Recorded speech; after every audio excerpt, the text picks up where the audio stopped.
اشاره‌ای می‌کنم به حادثه نگران کننده‌ای که امروز عصری برای رئیس جمهور محترم و همراهانشون پیش آمد. امیدواریم خداوند متعال به سلامتی کامل رئیس جمهور عزیز ما و همراهانشون رو به آغوش ملت برگرداند. البته دعا باید بکنیم، شما هم دعا کنید، همه دعا کنند سلامت این جمع خدمتگزار را که در رأسشون رئیس جمهور محترم و مغتنم قرار دارد، خدمتگزاری آنها و تلاششون برای کشور نعمت بزرگی است. امیدواریم خدای متعال این نعمت را از کشور سلب نکند.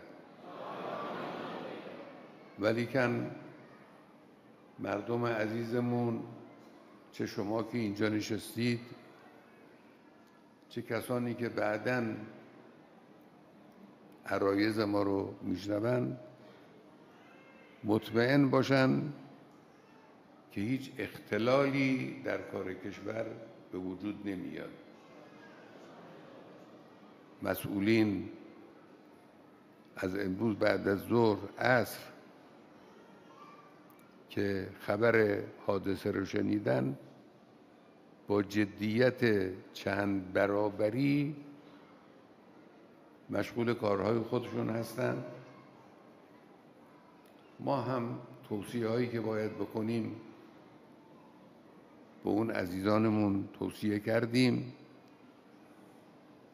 همه چی انشاءالله مرتب منظم کارهای کشور پیش می رود، هم امنیت کشور، هم امنیت مرزها،